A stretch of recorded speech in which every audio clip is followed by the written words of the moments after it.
Bonjour, bonjour à toutes et à tous. Très heureux encore de vous voir, même si c'est écran interposé.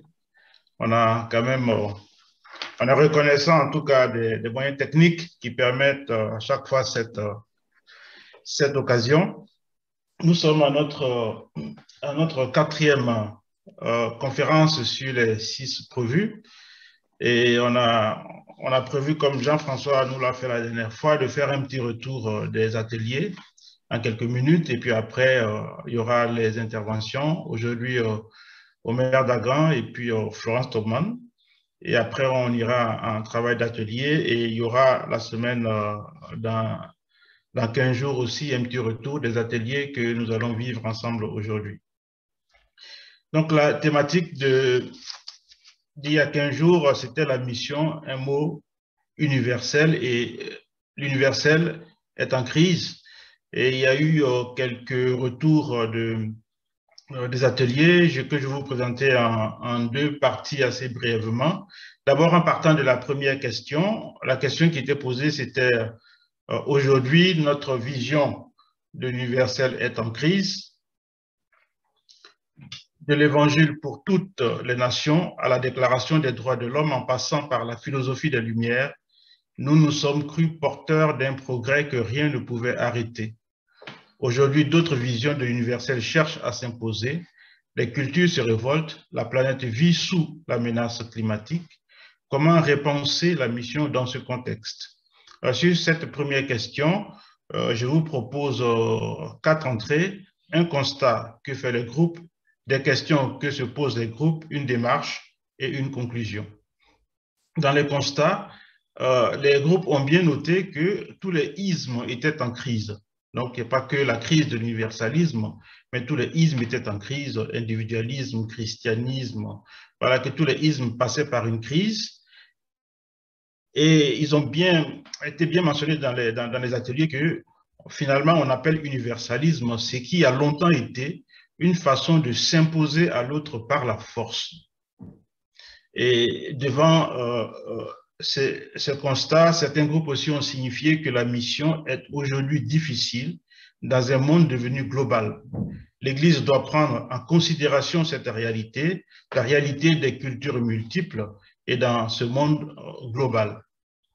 Et au niveau des paroisses aussi a été signifié qu'on parle très peu de la mission. Et d'ailleurs, il y a une formule qui m'a fait assez rire, quelqu'un qui disait que l'universalisme n'est pas arrivé dans sa paroisse. Donc, on constate que la dimension de l'universalité n'arrive pas à atteindre la base de toutes les églises. Donc, c'est peut-être pour certains une question distante ou une formulation dont ils n'ont pas forcément la réalité dans leur pratique quotidienne en église.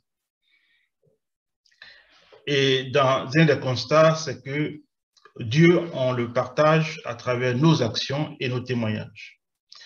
Les questions qui sont sorties, c'est comment apporter un christianisme dépouillé. Bon, on est parti sur le fait que l'universalisme avait une coloration et Florence l'a aussi signifié quelque part qu'elle part d'une réalité spécifique qui a tendance à vouloir s'imposer de façon globale.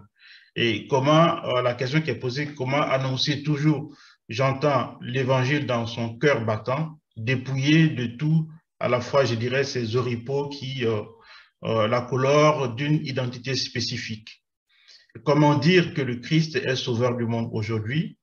Et une des formulations que j'ai trouvées fort intéressante d'un des groupes, c'est dit que Dieu a précédé les missionnaires.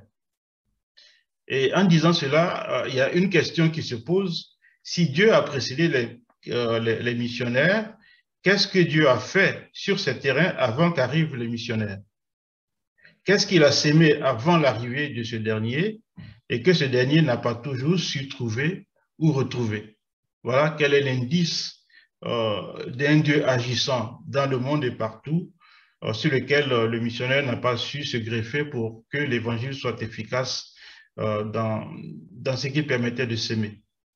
Dans la démarche, sur le second point, la démarche autour de cette question, c'est qu'il faudrait construire un universalisme qui est fondé non pas sur la prétention de connaître parfaitement l'autre, mais plutôt sur des rencontres vraies. Et qu'est-ce que sont que des rencontres vraies?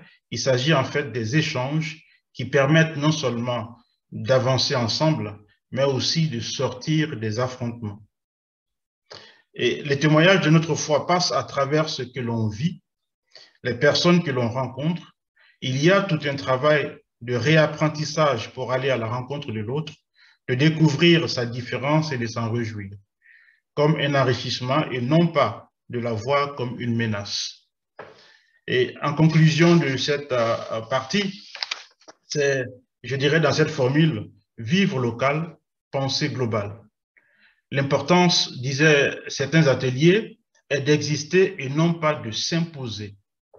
Il s'agit d'être témoin du Christ de façon simple, mais continuer à être là, présent. Il faut être une présence qui enrichit.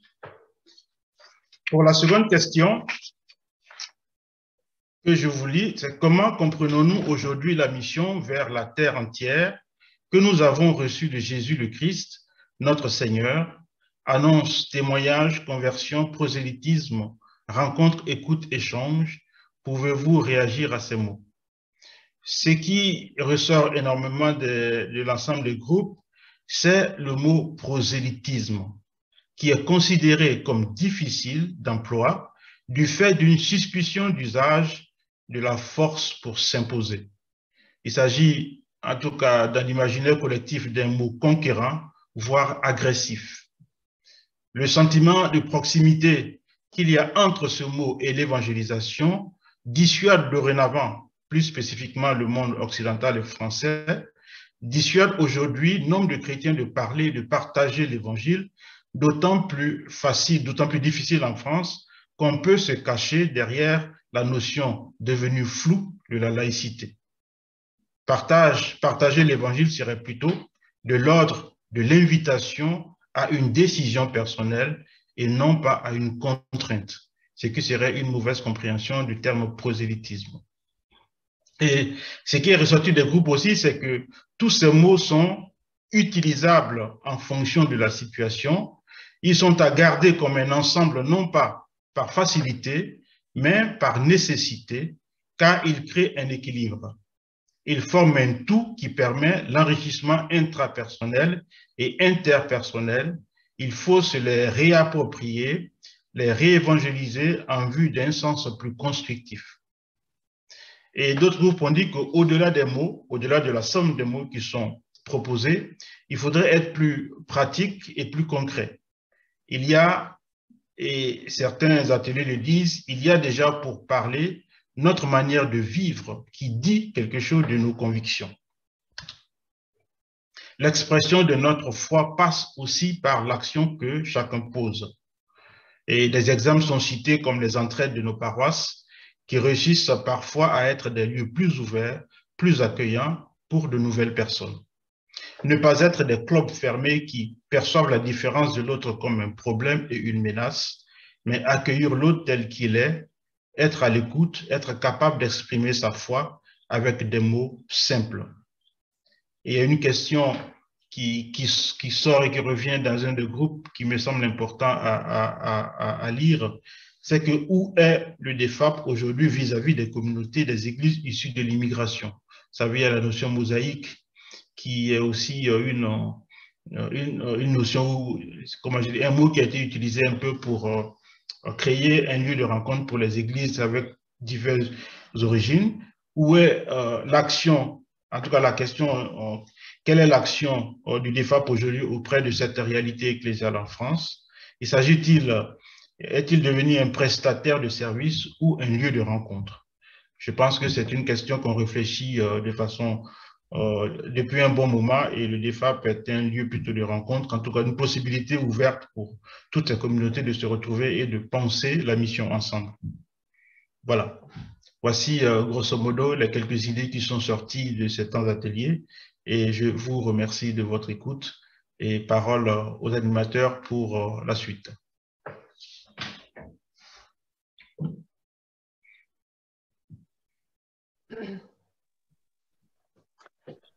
Bonjour à tous. Merci beaucoup, Basile, pour ce retour du travail des groupes. Ça va encourager les uns et les autres à bien travailler encore aujourd'hui et les secrétaires à bien faire des comptes rendus, puisque ça enrichit notre réflexion et nous espérons que ça nous aidera pour la suite. Donc, ce soir, nous abordons la deuxième visioconférence et je remercie Omer Dagan d'être avec moi. Alors, j'aimerais mieux qu'on soit à côté l'un de l'autre. Il est à Montpellier, je suis à Paris, mais grâce à l'écran, nous pouvons conduire tous les deux cette réflexion ce soir.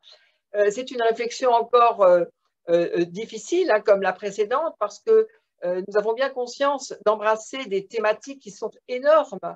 Et encore une fois, il s'agit humblement de poser quelques jalons, de partager quelques réflexions, nourries bien sûr de certaines lectures, pour inviter, peut-être inciter les uns les autres, d'une manière ou d'une autre, à engager des cycles de partage sur ces thèmes qui sont extrêmement profonds et qui sont, je pense, des enjeux cruciaux aujourd'hui. Alors, aujourd'hui, nous sommes avec la mission, donc un mot personnel, ça peut surprendre parce que quand on pense mission, on pense plutôt groupe, on pense multitude, grand nombre, mais là, il s'agit vraiment de montrer comment la mission concerne en fait la personne, l'humain en tant que personne, en tant qu'individu. Voilà. Alors, la mission, un mot personnel, l'individu entre conscience et inconscience. Je vais d'abord partager mes réflexions, puis ensuite, je passerai la parole à Omer pour qu'il approfondisse les thématiques. Alors, j'ai fait un petit PowerPoint, ce qui est une grande première pour moi. Je vais partager mon écran et voilà. Non, ça marche? Non, ça marche pas. Si, c'est bon. C'est bon? Oui. À vous. Moi, je ne vois pas mon écran. Non, Je ne vois pas mon PowerPoint. on voit seulement ton Zoom. Hein. Alors, il faut fermer cet écran-là, voilà. Voilà. Je ne vois pas. Ah, Ah, voilà. C'est bon. voilà, parfait. Alors, je vous prie de m'excuser pour ces petits instants de panique. Voilà. Donc, la mission, un mot personnel, l'individu entre conscience et inconscience. Alors, il faut que je passe à la suite. Pourquoi il ne veut pas passer au suivant? Ah si, voilà. Voilà. Alors, nous commencerons par cet humanisme qui vient de loin. Nous commencerons par cette citation de la philosophe Chantal Delsol dans un livre dont le titre est « Les pierres d'angle, à quoi tenons-nous » La dignité humaine, la conscience personnelle, le projet d'amélioration du monde, la quête de la vérité. Certains voudraient nous faire croire que ces pierres d'angle sont nées par génération spontanée. Et pourtant, elles ne peuvent se déployer que dans un terreau préparé. C'est bien de l'héritage judéo-chrétien qu'elles proviennent, de ce monde de la personne, de l'espérance, de l'universel auquel nous appartenons. Alors, dans son livre, que je ne vais pas entièrement vous résumer, Chantal Delsol porte trois affirmations importantes concernant, plus spécifiquement, la France et le monde occidental en général. Voici ces affirmations. Donc, le fonctionnement et les valeurs de la société ont été longuement marqués par un humanisme issu des racines judéo-chrétiennes, c'est ce qu'elle dit dans cette quatrième de couverture. Donc, elle parle de droits de l'homme, démocratie, égalité des sexes, liberté de conscience et d'opinion. La deuxième affirmation est intéressante parce qu'elle dit, cet humanisme est spécifique en ce qu'il est personnaliste, en ce qu'il place au centre la personne humaine considérée comme unique et singulière, c'est-à-dire comme individu, et elle ajoute, et c'est important, dans le monde globalisé tel qu'il est aujourd'hui, dans nos différents dialogues, elle ne veut pas dire qu'il faut se penser comme les seuls détenteurs de l'humanisme.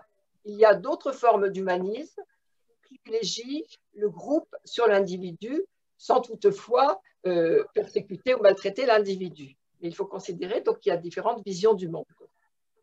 Et enfin, le leitmotiv de son livre, c'est de dire que de très nombreux citoyens de notre pays, elle de la France, hein, ce qui est quelque chose de particulier, restent très fortement attachés aux fruits des racines judéo-chrétiennes de leur monde, mais ils ignorent ou même rejettent ces racines. Alors, on se souvient, elle le cite d'ailleurs dans son livre, on se souvient des débats qui ont eu lieu autour du préambule de la Constitution européenne en 2004. Certains pays étaient favorables à ce qu'on y inscrive les racines chrétiennes de l'Europe, d'autres y étaient défavorables, dont la France, et de fait, ce sont eux qui ont gagné dans le débat.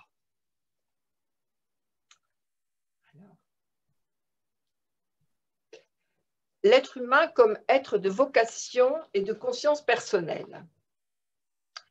La centralité de la personne humaine s'est progressivement affirmée dans notre histoire à partir des sources bibliques. On voit que dès les premiers récits de la Genèse, l'être humain, masculin et féminin, est créé à l'image et à la ressemblance de Dieu et se voit confier la responsabilité de la création. On sait aussi, quand on suit la lecture, que chacun des patriarches, et aussi les matriarches, surtout les patriarches dans ce monde un peu masculin, est nommé et appelé personnellement. Ainsi aussi de Moïse, et puis des rois et des prophètes. Puis Dieu comme parole s'incarne en Jésus le Christ, reconnu vrai homme et vrai Dieu. Et donc, depuis l'Ancien Testament jusqu'au Nouveau, on voit, et ça se construit progressivement, cette théologie au cours des deux testaments, la relation interpersonnelle est au cœur de l'alliance. La relation interpersonnelle entre Dieu et l'être humain. Même si cette alliance concerne, donc, dans le Premier Testament, le peuple juif, et dans le Nouveau Testament, elle s'étend aux dimensions de l'humanité. Autrement dit, le singulier et l'universel se conjuguent et se complètent. Dans les évangiles, le soin que Jésus prend de guérir les blessés de la vie ou les malades montre l'importance qu'il accorde à tout l'homme qu'est tout homme, comme être unique. C'est vraiment chacun, chacune. La guérison de l'un, de l'une, témoigne du salut de tous. C'est sur fond d'une telle anthropologie théologique que c'est longuement, il a fallu des siècles, hein, donc là on fait des raccourcis forcément pour les besoins de la cause, que c'est longuement développé, l'humanisme que nous connaissons nourrit des concepts de dignité, de liberté, de responsabilité et d'égalité. Alors, cela ne signifie pas du tout que cet humanisme a tenu ses promesses dans l'histoire. Hein. Il ne s'agit pas d'idéaliser les choses, car on sait que cet humanisme s'est accommodé de bien des méfaits, les guerres de conquête, l'esclavage, la colonisation. Cependant, du côté des missions, il faut voir que quand on pense aux œuvres missionnaires, on constate que les missions d'évangélisation se sont pratiquement toujours accompagnées d'une mission d'éducation, d'instruction et du soin des corps. Il y a bien cette totalité du tout l'homme, tout l'être humain qui est concerné par la mission, par l'évangile. La Réforme et le protestantisme n'ont pas été humanistes à proprement parler. Il y a même eu de grandes polémiques entre les réformateurs et les philosophes humanistes. Néanmoins, parce qu'ils voulaient placer Dieu au centre, évidemment, néanmoins, la Réforme et le protestantisme ont joué un grand rôle dans la formation des personnes en tant qu'individus, en affirmant de nouveaux principes de relation à Dieu et aux Écritures. Et là, vous pouvez le lire sur ce PowerPoint. Donc, les principes protestants ont donné une place centrale à la conscience du croyant devant Dieu et à sa responsabilité personnelle dans les affaires de l'Église et de la cité. Et sur le long terme, ceci a favorisé la démocratisation de l'éducation, bien sûr, et l'émancipation des femmes. l'individualisme entre critique et fascination. Aujourd'hui, on n'aime pas beaucoup ce mot individualisme. D'ailleurs, qu'on en soit bénéficiaire ou non, on n'aime pas beaucoup ce mot individualisme, ni même le mot individu. On préfère le mot de personne. D'ailleurs, dans la philosophie, il y a une philosophie personnaliste qui fait la différence entre la notion d'individu et de personne, mais néanmoins, c'est important, je crois, de ne pas trop les séparer, les éloigner l'un de l'autre. On n'aime pas ce mot parce qu'il rime souvent avec le consumérisme, avec l'égoïsme.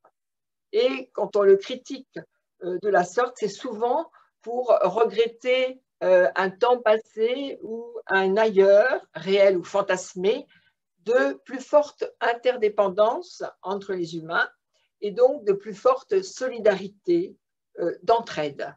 À l'époque de ma grand-mère, je me souviens, ou bien dans tel pays où je suis partie en mission, on n'était pas ou on n'est pas individualiste comme on l'est ici dans les sociétés occidentales. Pourtant, cet individualisme que l'on critique est plus largement partagé qu'on ne le pense et parfois envié aussi par des personnes vivant dans des contextes plus communautaires ou plus communautaristes dont ces personnes ont à souffrir. Car ce terme est également synonyme de liberté de conscience et d'expression, d'autonomie dans les décisions.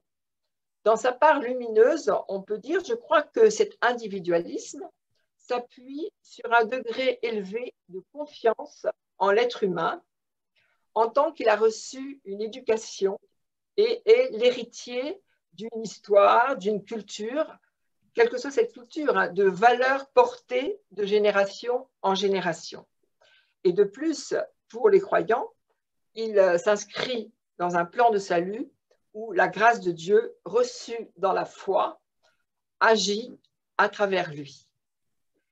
Pourtant, il est essentiel d'ajouter que, au cours des siècles, cet individualisme s'est construit également à travers toutes les luttes qui ont opposé les lumières de la raison, les lumières de la science, les lumières aussi de la justice et de la revendication sociale, aux forces de la religion et de la tradition, quand celles-ci se sont montrées obscures, voire obscurantistes, et surtout infidèles au message de l'Évangile. Donc, on voit que les choses sont complexes et il faut essayer de les voir dans leur complexité. Aujourd'hui, nous avons un monde complètement transformé et on peut parler d'un humain désorienté. Nous vivons une époque à la fois extrêmement riche par toutes ces possibilités, par toutes ces recherches, ces découvertes, par tous ces mouvements aussi d'idées qui traversent la planète, et en même temps bouleversante pour les individus et les peuples. Et notre vision du monde et de l'humain s'en ressent profondément. Alors, on ne va pas tout détailler de la condition de l'humain aujourd'hui parce qu'il y faudrait des heures et des jours et des années même, et des livres, mais simplement lancer quelques pistes de réflexion.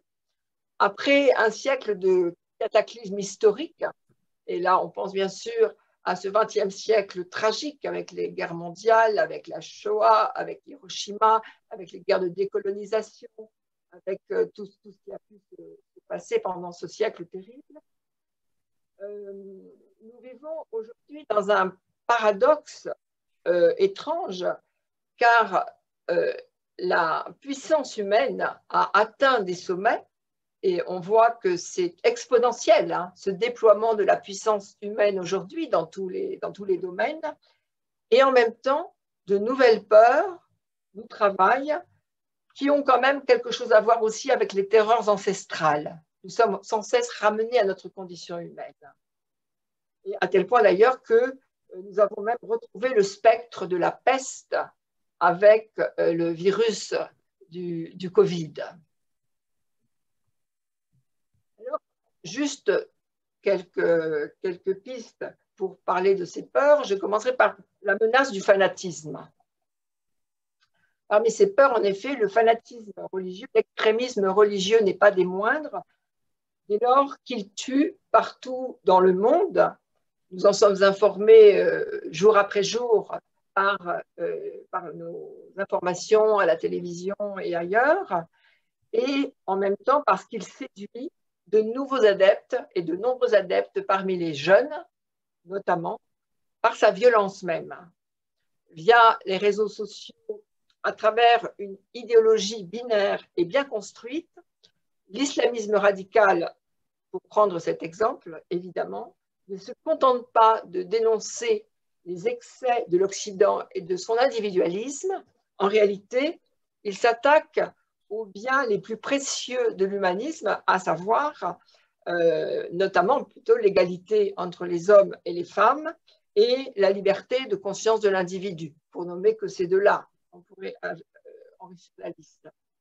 Cet islamisme radical et violent frappe, à ne pas confondre avec l'islam, il faut toujours le dire, frappe dans les lieux de vie profanes, mais aussi dans beaucoup d'églises chrétiennes, et jusque parmi les musulmans, parce que ce sont les premières victimes de cet islamisme radical, quand ils sont jugés trop tièdes.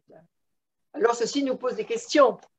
Comment soutenir les persécutés, bien sûr, et on sait combien l'Action chrétienne en Orient est en lien de solidarité avec le Liban, la Syrie, l'Arménie, l'Irak, l'Iran. Et comment, en fait, prendre aujourd'hui conscience ou reprendre conscience que simplement vivre sa foi en Dieu puisse faire risquer la mort. Qu'est-ce que la foi? Ça nous pose une question très profonde. Qu'est-ce que le courage personnel devant l'épreuve? Quand la foi est un risque, que signifie le courage personnel? Qui sommes-nous? Qu'est-ce que l'être humain? Qu'est-ce que ce courage que Dieu nous donne? L'Évangile, évidemment, peut nous inspirer beaucoup de réponses. Deuxième danger que je voudrais aborder, c'est les dangers un peu de l'hubris, de cette jouissance de la toute-puissance. Si nous nous sentons impuissants devant le fanatisme, en revanche, les progrès phénoménaux des recherches scientifiques et techniques peuvent nous donner l'illusion d'une toute-puissance. Intelligence artificielle, robots en tout genre et même promesses d'éternelle jeunesse et d'immortalité à moyenne échéance. Nous voici lancés dans un monde post-humaniste et ou transhumaniste. On peut employer les deux termes, bon, ils diffèrent en peu de choses, mais c'est cette idée que l'humain est un has-been bientôt, qu'il y a un post-humain, que les nouvelles techniques, la science, etc., pourront enrichir d'une nouvelle réalité autre. Alors, cela peut ressembler à de la science-fiction, bien sûr, mais où s'arrêteront les prouesses de la recherche et pourquoi? Et en même temps, il ne faudrait pas céder au catastrophisme ou à l'idée que c'était mieux avant ou à l'idée d'une décroissance nécessaire sur ce plan de la recherche, parce que c'est bien cette même capacité de recherche scientifique qui, menée avec courage, persévérance et discernement, redonne l'espérance à des personnes souffrant de maladies incurables et de handicaps lourds. Alors, qu'est-ce que l'être humain? Quel est son devenir? Quelle place donnons-nous à la prière et à la méditation pour nourrir ces questions? Est-ce que nous les travaillons ensemble? Est-ce que nous les mûrissons ensemble, ces questions? Dans quelle mesure pouvons-nous, en conjuguant une éthique de conviction et une éthique de responsabilité, influer sur la marche des choses et faire en sorte surtout que toute l'humanité toute entière puisse profiter de ces recherches, de ces découvertes et de ces avancées de la science et de la technique et non seulement les privilégiés de ce monde. Dernier point par rapport à ce temps de réflexion, la question de l'écologie. L'écologie comme question et comme chance. Alors d'abord, je voudrais dire que du côté de l'écologie radicale, on entend souvent des accents très anti-humanistes. L'humain étant responsable et même coupable de toutes les catastrophes présentes et à venir, doit être détrôné de la place centrale qu'il occupe dans la création. N'est-il pas, après tout, un animal comme un autre?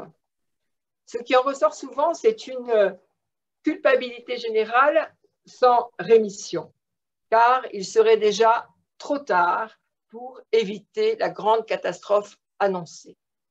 Et nous pouvons donc vraiment vivre dans une forme de désespérance si nous nous laissons aller à ce catastrophisme.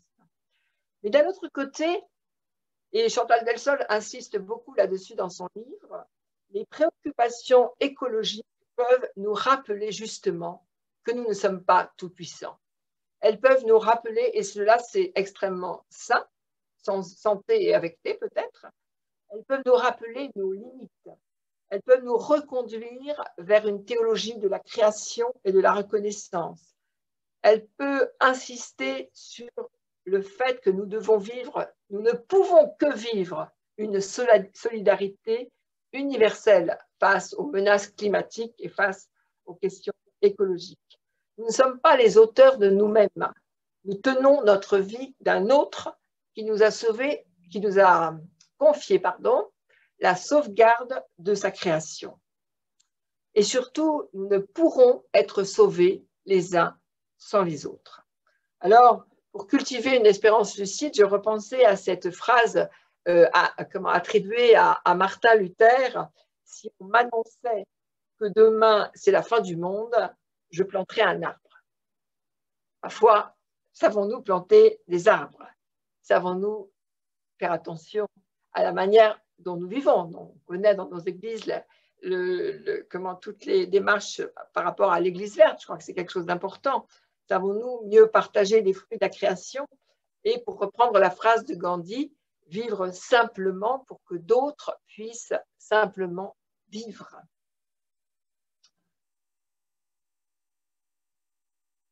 Toutes ces tensions, quel avenir? Donc en quête d'avenir. Nous sommes en quête d'avenir puisque nous sommes nourris par l'espérance de Dieu en nous.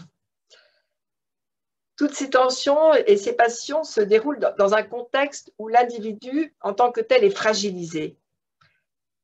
Je dis les lieux communs, mais il faut quand même mieux les dire que ne pas les dire. Les sociétés libérales se fracturent, d'autres vivent sous le joug de régimes autoritaires, les liens sociaux se délitent, les liens intergénérationnels se distendent, les églises traditionnelles se vident, les institutions comme l'école, l'État, la police perdent de leur aura et de leur autorité. Jamais l'individu n'a été apparemment aussi libre, aussi puissant aussi de par les outils dont il dispose, mais cette liberté se paie au prix fort du déracinement. Beaucoup de jeunes en souffrent, surtout dans les quartiers populaires et parmi ceux qui sont issus de l'immigration. Ce sont ceux que l'ethnopsychiatre Toby Nathan a évoqués dans un livre au titre extrêmement parlant, « Les âmes errantes ». Alors, les questions pour nous, elles sont là. Comment mieux assurer notre mission de transmission? Où avons-nous échoué quelque part? Pouvons-nous le regarder en face avec confiance et responsabilité? Comment mieux assurer notre mission de transmission? Saurons-nous, dans le cadre des églises, recréer de véritables liens familiaux et communautaires pour accompagner les jeunes? Et dans le cadre de notre mission internationale, ODEFAP, saurons-nous encourager, là où nous sommes, encourager et renforcer les partenariats avec les écoles et les facultés des pays avec lesquels nous sommes en lien, donc dans différents pays d'Afrique et à Madagascar, ailleurs aussi, mais principalement là peut-être.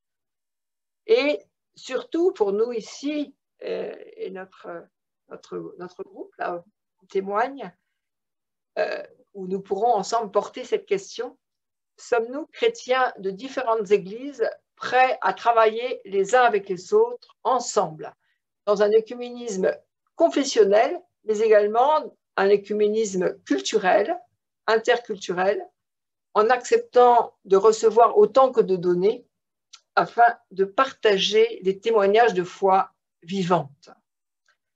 Je vais vous laisser sur cette question et surtout, je vais laisser Omer Dagan approfondir ces questions que j'ai esquissées. Et merci, merci Omer. Merci Florence. Voilà. Alors, Franck, tu me permets de partager. Oui, c'est bon.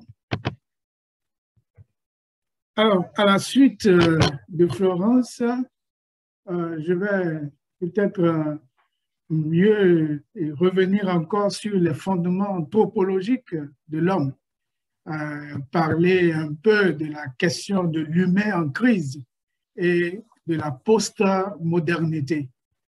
Vous savez très bien qu'aujourd'hui, l'individu est confronté à des situations qui modifient et tous ses rapports avec lui-même, ses rapports aux autres, ses rapports aux choses, ses rapports au temps, ses rapports à la transcendance et ses rapports au salut. Et comme l'a dit Florence tout à l'heure, ça nous permettra dans un autre temps de revenir sur quelle mission d'éducation pour les nouvelles générations, quelle perspective nous donne la parole de Dieu. Alors, d'abord, il faut dire qu'avec la modernité et surtout la post-modernité, on a vu s'accentuer de plus en plus l'indépendance de l'individu vis-à-vis des groupes et des générations antérieures. La science, puisqu'elle donne désormais une grande autonomie à chaque individu, vous comprenez qu'il est donc possible d'envisager les mutations que nous traversons de l'humain sous l'angle de certains changements qui affectent ses rapports dans la société. Quelques rapports de l'humain à la crise décrite tout à l'heure par Florence. Il y a d'abord, dans un premier temps, nous allons voir le rapport à soi de l'individu, le rapport aux autres, le rapport aux choses, le rapport au temps, le rapport aux idées et aux valeurs, le rapport au salut et à la religion. À partir de ces rapports, nous pouvons voir comment les fondements anthropologiques, comment il faut entamer une mission pour peut-être d'éducation aujourd'hui. Alors, le rapport à soi par rapport à l'individu. Il s'agit en fait d'une construction dynamique de sens en acte produite, reproduite et transformée par un individu dans ses interactions. Le rapport à soi se décline selon des modalités singulières. Les individus, vous le savez très bien, se mettent en scène en témoignant selon le registre émotionnel. C'est ce qu'on appelle le recours à l'émotion et à la reconnaissance de soi. En fait, le concept de soi inclut la perception d'une personne qu'une personne a d'elle-même. Et puis, quand nous parlons du rapport à soi, j'ai trouvé un exemple qui peut-être colle à ce que nous traitons. Il s'agit de Luc, l'évangéliste Luc, qui nous parle d'un exemple de rapport à soi. Vous le rappelez très bien, vous savez très bien. Il dit dans un chapitre, je vous laisse découvrir le chapitre vous-même, deux hommes montèrent au temple pour prier. L'un était pharisien et l'autre publicain. Le pharisien, se tenant debout, priait ainsi en lui-même. Et il disait, Dieu, je te rends grâce de ce que je ne suis pas comme le reste des hommes, rapace, injuste, adultère, ou encore comme ce publicain. Je jeûne 2 fois la semaine, j'acquitte la dîme de tout ce que j'acquiers. Vous voyez, donc, le rapport à soi, c'est l'émotion, la reconnaissance de soi et les sentiments de jouissance, le contentement de soi-même. Et ça apparaît ici. Et aujourd'hui, les caractéristiques de la post-modernité, avec la crise de l'humain, ce rapport à soi affecte aujourd'hui nos relations et conduit parfois à des replis sur soi. Le second rapport, c'est le rapport aux autres, le rapport de l'individu aux autres aujourd'hui. Et dans les sociétés traditionnelles, vous le savez très bien, les individus n'existaient pas pour eux-mêmes. Par exemple, à une époque récente en Afrique, et dans certaines communautés traditionnelles villageoises, l'individu est pour la société. Et par exemple, si un malheur survenait dans une famille, la famille est automatiquement prise en charge par une solidarité qu'on peut appeler de proximité. Mais aujourd'hui, vous voyez, le passage à la modernité s'accompagne d'une mutation, d'une reconfiguration de cette solidarité qui devient un peu plus organique. Désormais, l'individu, plus libre de ses choix, il s'affranchit de toute communauté. Et à cet égard, si comparaison n'est pas raison, mais on peut souligner que l'individualisme est encore plus accentué dans certains pays d'Europe en comparaison à ceux d'Afrique, par exemple. Quelqu'un disait d'ailleurs, parlant de cela, qu'en Europe, et particulièrement en France, excusez-moi, la personne disait on ne coûte que soi-même. Donc, vous comprenez, par rapport au rapport aux autres. Lorsque nous laissons le rapport aux autres, il y a aussi aujourd'hui ce qu'on peut appeler le rapport aux choses. Et ce qui importe dans le rapport aux choses, c'est simplement la consommation. Il faut consommer pour exister, consommer socialement et faire tourner ce qu'on peut appeler aujourd'hui la machine économique, d'où la croissance qui oblige les individus à aller vers ce qui est au-delà. Donc, on consomme, consommer revient à avoir un rapport utilitariste aux choses. Florence l'a dit tout à l'heure, dans cette logique de la consommation, du rapport aux choses, on peut détruire facilement l'environnement si ce n'est que pour les intérêts. Donc, l'individu hyper moderne entretient un rapport aux choses selon qu'elles présentent ou non pour lui un intérêt. Le rapport au temps maintenant. Quel est le rapport de l'individu au temps aujourd'hui? Le rapport au temps de l'individu fait objet d'une accélération continue, surtout depuis le développement des outils de communication tels que le téléphone, tout ce que vous connaissez. Et dans ce rapport au temps, nous pouvons reconnaître qu'il y a trois façons nouvelles de vivre le temps aujourd'hui. Il y a ce qu'on peut appeler l'instantanéité, ce qui est permis par les technologies nouvelles de la communication, et l'immédiateté qui découle de la possibilité d'avoir la réponse à l'instant même. Et puis en fait, l'urgence indispensable pour répondre aux nouvelles exigences d'une compétition économique ou non. Et après, vous voyez, avec toutes ces trois façons, vous comprenez que dans le rapport au temps, l'organisme même se met en panne. Et c'est ce que nous constatons aujourd'hui. Et peut-être un petit rapprochement de l'individu au temps hier et aujourd'hui. Vous savez, le rythme du temps avant était scandé par les cloches des églises. Avant, vous voyez, c'est les cloches des églises qui nous réveillaient, qui nous donnaient un peu l'appréciation au temps. Et du couvent à l'époque des travaux de chant, tout ça, les horloges pointeuses au temps des usines, c'était tout ça. Mais aujourd'hui, l'individu hyper moderne veut dominer le temps, le maîtriser. Donc, du coup, lorsqu'on parle de la jeunesse, il n'y a plus de temps pour se consacrer à l'essentiel. Et là, c'est vraiment une crise. L'autre rapport, c'est le rapport aux idées et aux valeurs. Les individus de jour en jour sont particulièrement critiques parce que leur jugement de valeur repose uniquement sur des raisonnements, la hiérarchisation de leurs valeurs. L'homme d'aujourd'hui est avant tout en quête de sens. Avant, il recevait le sens des religions et des idéologies, mais aujourd'hui, il les met à l'épreuve. avec l'Internet, la multiplication des réseaux, non pas que c'est mauvais, et dans ce monde globalisé, tout devient possible et accessible. Alors, le problème majeur est en effet, c'est celui de la perte et de la fin des valeurs. La perte et la fin des valeurs. Et surtout par rapport à leur hiérarchisation.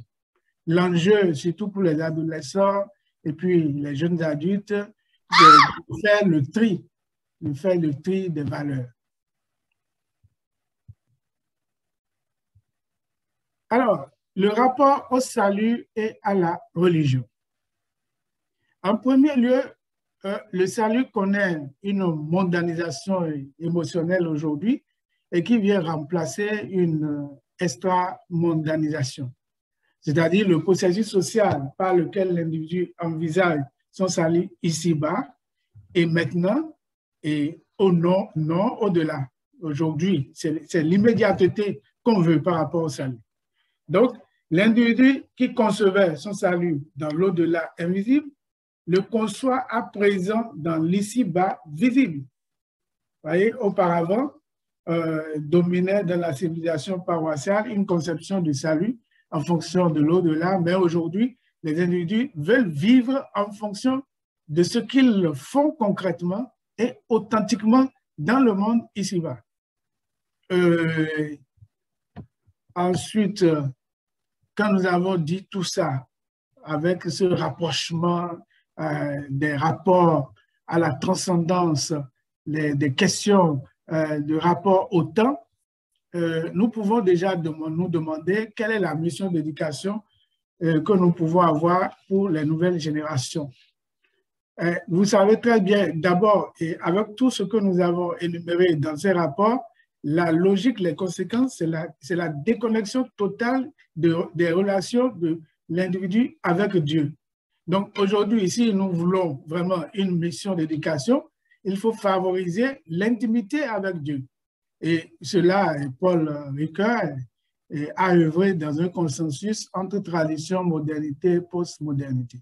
En fait, il faut œuvrer dans la capacité d'engagement sur la conviction à travailler en faveur du sacré en même temps, que ce soit de façon horizontale ou verticale, c'est-à-dire un individu qui est en même temps citoyen de la terre, mais en même temps aussi citoyen du ciel.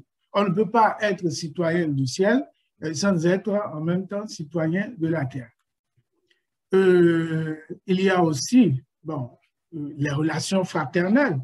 Il faut développer, en fait, aujourd'hui, l'esprit familial, favoriser des relations vraies et profondes où chacun pourra être accepté tel qu'il est, être encouragé dans sa foi et être une source d'encouragement pour l'autre. Quand je parle des relations fraternelles, je crois tout à l'heure, Basile l'a soulevé, l'a relevé. Aujourd'hui, vous avez même au niveau des églises qui sont côte à côte, mais qui n'ont aucune relation fraternelle. Vous voyez? Donc, ça, nous devons insister sur cela. Il y a aussi la simplicité.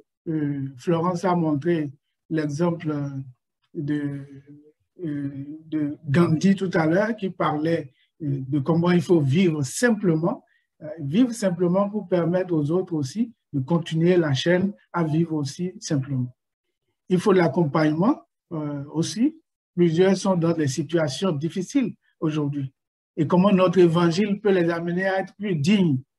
Voilà, nous ne devons juger personne, mais user de grâce envers quiconque et accompagner dans la foi tout ce que Dieu nous permet de rencontrer dans notre mission. Le travail en équipe, ça c'est vrai, et vous le savez très bien aujourd'hui que personne n'a tous les dons ou toutes les capacités à lui seul. Non. Nous croyons que Dieu a donné à chacun des dons et des talents particuliers. Et c'est pourquoi nous devons travailler ensemble au service de Dieu et selon les dons et les capacités de chacun pour favoriser un respect mutuel et puis aussi les échanges et la communication. Enfin, il faut aussi mettre l'accent sur l'unité. Il s'agit de retrouver l'unité perdue du spirituel avec l'humain. Voilà. Il s'agit de revenir sur le rapport à Dieu, c'est-à-dire sortir du rapport à soi pour aller aussi dans l'intimité avec Dieu. Enfin, peut-être une piste purement biblique, théologique, il faut vivre en manifestant la différence chrétienne. Voilà. Et pour cela, c'est l'auteur de la lettre aux Éphésiens, Paul, qui écrit ceci: soyez vraiment attentifs à votre manière de vivre. Ne vous montrez pas insensés. Vous savez, notre thème, c'est aussi la conscience et l'inconscience. Ne vous montrez pas insensés, mais soyez des hommes sensés qui mettent à profit le temps présent, car les jours sont mauvais. Donc, ne soyez donc pas intelligents, mais comprenez bien quelle est la volonté du Seigneur. Bref, il faut veiller et être attentif. Il faut le vivre ensemble et manifester ce vivre ensemble. Et peut-être aussi dans la diversité. Et c'est pour cela nous avons mis, il faut vivre l'interculturalité, puisque la vie spirituelle comporte un choix éthique.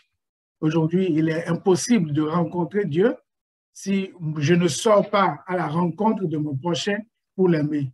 Donc, sortir de soi conduit à se découvrir et conduit à la mission. Conclusion, si vous le permettez, la crise sans précédent que nous traversons aujourd'hui, de la crise de l'humain, démontre l'interconnexion des enjeux sociétaux, sociaux, économiques, environnementaux, et notre mission personnelle collective est celle d'une communauté qui doit être multiculturelle et qui doit tourner vers l'autre pour vivre le partage, l'amour de Christ. Rêvons peut-être d'une Église non seulement au cœur de la cité, au cœur des nations, mais au cœur de la mission de Dieu. Ça, c'est important.